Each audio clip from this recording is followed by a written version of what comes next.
आपने देखा होगा ये जब भी पर्व और त्योहार आते थे उत्पात शुरू हो जाती थी। अब उत्पातियों और उपद्रवियों को पता लगेगा कि 7 पीढ़ियां याद आएंगी उनको।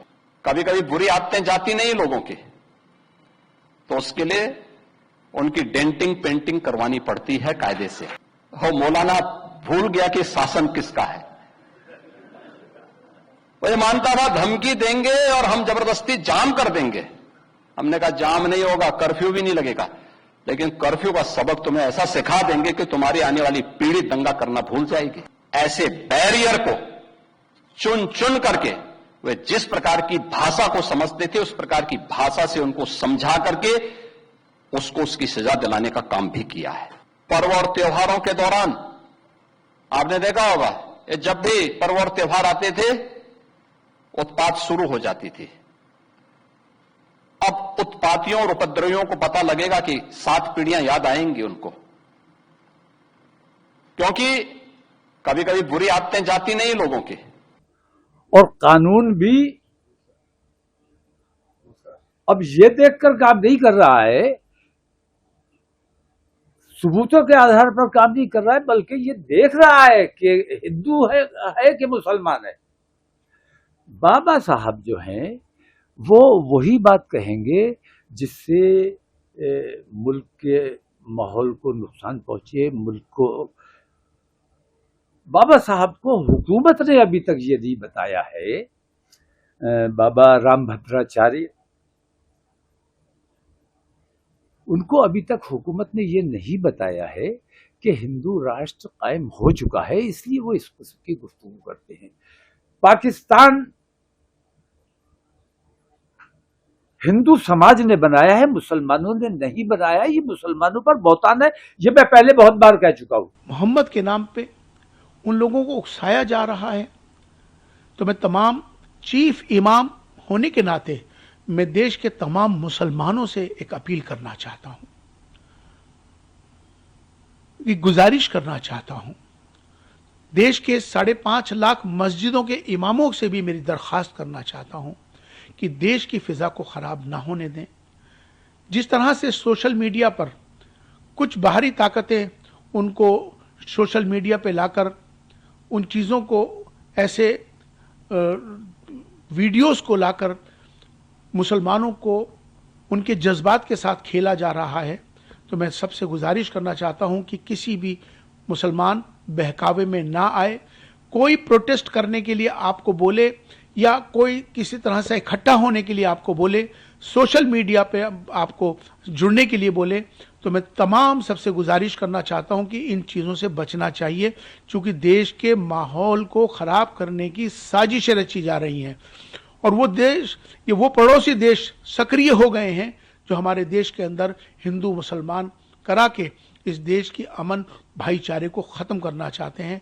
तो आप ऐसे लोगों की बातों में ध्यान ना दें, ना किसी सोशल मीडिया पर किसी ऐसी वीडियो को फॉरवर्ड करें और ना ही किसी प्रोटेस्ट का हिस्सा बने, क्योंकि ये जो भड़का देते हैं, जो लोग भड़काने के बाद नौजवान जज्बात में आ जाते हैं, बाद में उनको पछताना बाकी रह जाता है, फिर वो जेलों में चले जाते हैं, उनको उनकी ज़मानतें भी नहीं करने के लिए, पूछने तक के लिए भी नहीं जाते। तो ऐसी सियासत जो हो रही है आज मोहम्मद के राह पे राजनीति, उससे परहेज करें। बहुत बहुत शुक्रिया। मैं हर बार बोलती हूँ कि अमन और शांति से हमको आगे जाना पड़ेगा। हिंदुस्तान में बहुत जाति है, धर्म है। अभी आई लव मोहम्मद लिखो, आई लव गणेश जी लिखो, आई लव भगवान राम लिखो, इसमें कोई समस्या नहीं। लेकिन हमको एक चीज़ समझ आना है, 27 में चुनाव आ रहा है यूपी में, मुद्दा कुछ नहीं है और मुद्दा बना रही है। यही है मुद्दा, हिंदू मुसलमान की विभाजन की राजनीति। वहाँ विकास नहीं है, रोजगार नहीं है, वो एग्जाम पेपर का जो लीक हो रहा है, सब कुछ जो नहीं होना है हो रहा है।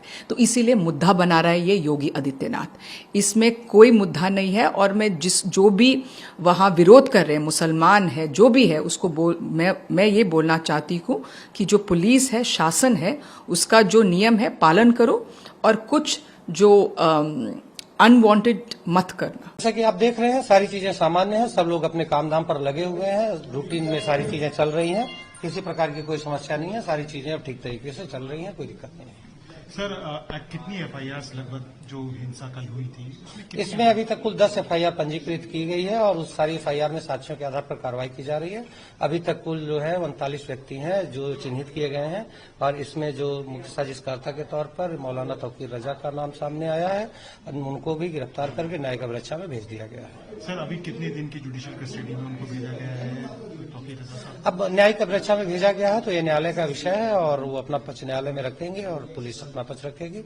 आगे जो भी विधिक चीजें हैं वो सुनिश्चित की जाएगी। सर जो पूरी हिंसा ये हुई तो क्या ये बिल्कुल सोची समझी साजिश थी? एक व्हाट्सएप ग्रुप का भी इसमें बात आ रही है। जैसा कल आप लोगों ने देखा कि लगातार व्हाट्सएप ग्रुप से कुछ पहले चीजें जारी की गई हैं, फिर उनका खंडन किया गया है, लोगों को अलग अलग चीजें भेजी गई हैं, मैसेज करके लोगों को भड़काया गया है और लोग वहां पे जो मौके पे पहुंचे हैं उनके पास वेपन, पहले से ही भारी मात्रा में चीजें बरामद हुई, पथराव किया गया। इन सारे तथ्यों को देखते हुए पूरी तरह से लग रहा है कि ये पूर्व नियोजित है और पहले से तैयारी करके चीजें की गई थी।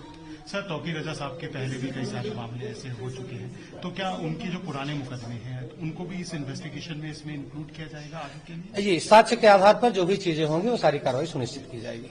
सर इसमें और किस तरीके से क्या क्या चीज यूज हुई है? इसमें हिंसा में पत्थर भी हुए हैं? इसमें फायरिंग भी की गई थी, पुलिसकर्मियों के ऊपर पथराव भी हुआ था। कुल 22 पुलिसकर्मी घायल हुए हैं और उन सभी का मेडिकल कराया गया और अग्रिम कार्रवाई इसमें की जा रही है। सर पुलिस को क्या क्या मिला है? इसमें पत्थर मिले हैं और हाँ, आपने देखा होगा बहुत सारे वीडियोज हैं पथराव करते हुए, भारी मात्रा में वहां पत्थर पड़े हुए थे, वेपन भी बरामद हुए हैं, खाली खोखे भी बरामद हुए हैं, सारी चीजें पुलिस को मिली। बोटल्स भी मिली है जिसमें पेट्रोल की हाँ, कुछ बोटल्स भी मिली हैं, वो सारी भी चीजें। फायरिंग भी हुई है, वेपन भी एक मिला। हाँ, वो मैंने बताया कि वेपन मिला है और खोखे भी मिले। सर कितनी एफआईआर इसमें लॉन्च हो चुकी है लगभग? जैसा मैंने आपको ही बताया कि 10 एफआईआर टोटल लॉन्च हुई है इसमें। इंटरनेट की फैसिलिटी अभी फिलहाल अभी स्थिति सारी सामान्य है, ऐसी किसी कोई समस्या